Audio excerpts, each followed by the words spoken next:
고구마를 먹는 기분입니다. 그 정도로 내용 하나하나가.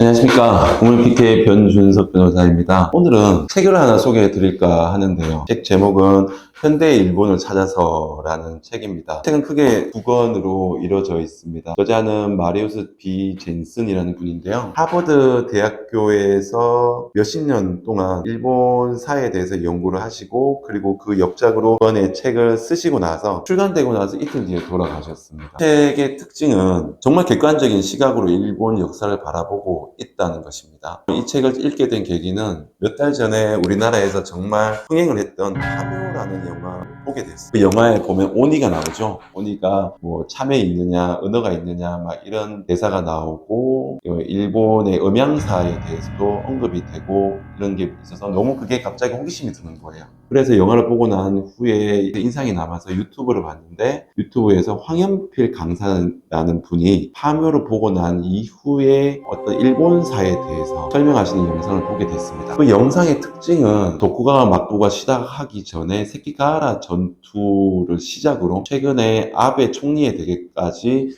역사를 쉽게 설명해 주시는데요. 세키가하라 전투에서 도쿠가와 막부에 대항을 해서 패전을 당했던 일단의 일부인 조슈번과 사스마번의 그 세력들이 도쿠가와 막부에서는 열애를 당하고 지탄을 당했지만은 400년이 지나서 다시 도쿠가와 막부를 무너뜨리는 중심이 되었고, 그 사스마번, 조슈번의 집단들이 메이지 시대에서 주축이 돼서 제국주의 시대로 넘어가게 되고, 그 더 나아가서 정치권들이 세습이 돼서 마지막에는 조슈번의 출신인 아베가 총리가 되기까지 그 일본인들의 한국에 대한 역사인식에 대해서 황현필 강사가 아주 쉽게 설명을 해주는 것을 보고, 이거에 대해서는 좀 더 구체적으로 객관적으로 알고 싶다라는 생각이 들었습니다. 그런 와중에 여러 가지 책들, 어떤 객관적인 서술을 하고 있는 일본 역사책이 있을까라고 찾아보다가 이 책을 알게 됐습니다. 역시 이 책은 도쿠가와 막부가 시작이 되기 전 세키가하라 전투 시작부터 최근 1980, 90년대까지의 일본 역사에 대해서 아주 객관적으로 쓰고 있습니다. 저는 이 책을 읽고 몇 가지 시대별로 구분을 해서 거기에 대한 개인적인 평을 말씀을 드리면요. 도쿠가와 막부 시점까지는 무사 중심의 중심 세력들이 천황을 이용을 하면서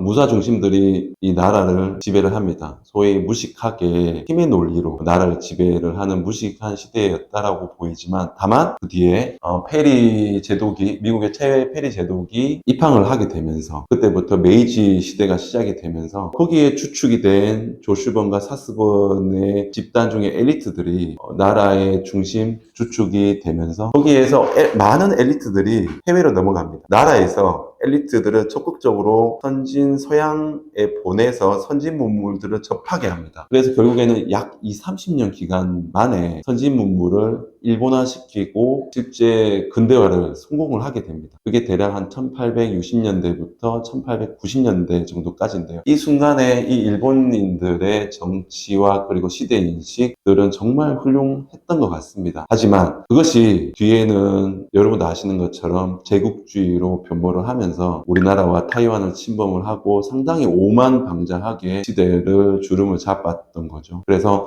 도쿠가와 막부 시대 이전까지는 이 무사 중심의 무식한 지배체제, 힘의 논리로 이루어지는 지배체제, 그리고 메이지 시대에서는 아주 훌륭한 점을 본받을 점이 있다. 그렇지만 제국주의 시대 1890년대부터 1945년대까지는 아주 오만방자한 사람들이었다. 그렇지만 1945년도부터 최근 이 1980년대, 90년대까지는 정말 운이 좋았던 나라였던 것 같습니다. 패전을 하고 단순한 어떤 농민 국가로 변모할 수 있었음에도 하필이면 6.25 전쟁이 발발을 하면서 한국 전쟁이 발발하고, 그리고 어떤 시대적인 상황 때문에 이 일본은 상당한 수혜를 받게 되고 금본위제로 그 환율이 고정화됐다 보니까 수출이 활성화되어서 발전을 하게 됩니다. 하지만 뒤에 플라자 합의를 통해서 금본위제가 없어지고 이제 엔화 가치 때문에 이제 거품 경제가 발생을 하고 태태기를 걷습니다.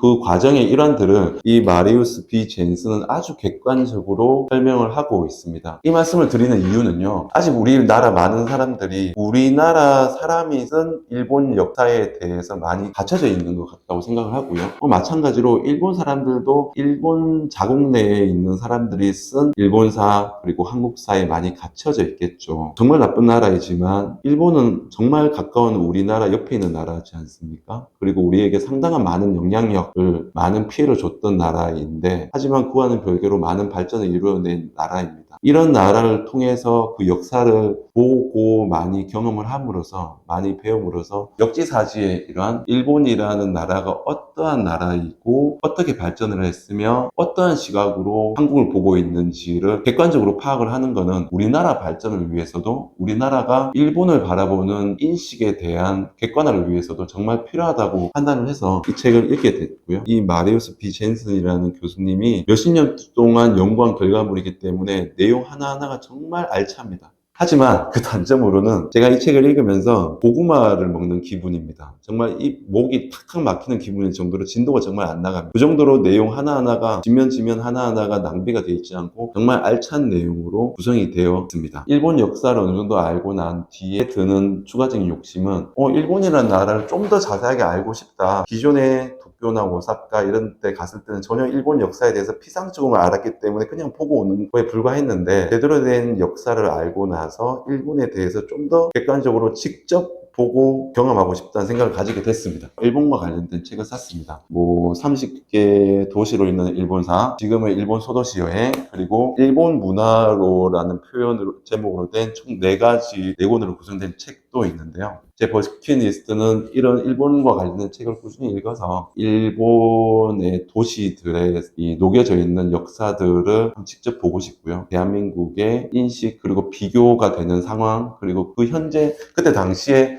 우리나라의 상황 이런 것들을 교차해서 바라보면 좀 더 저의 견문이나 어떤 식견도 많이 높아질 것 같고 넓어질 것 같다는 생각이 들었습니다. 버킷리스트로 나중에 한 몇 년, 2, 3년이 지나면 딸이랑 같이 일본의 각 도시를 여행해 보는 것이 제 버킷리스트입니다. 여러분들도 시간이 되시면 객관적인 시각으로 일본 역사를 알기 위한 관점에서는 이 현대 일본은 찾아서라는 책은 정말 추천드리고 싶습니다. 나중에 이 책들도 다 읽어보고 나서 실제로 일본이라는 역사를 객관적으로 모두 다 파악을 한 이후에 개인적인 의견에 대해서도 말씀드릴 수 있는 기회를 갖도록 하겠습니다. 감사합니다.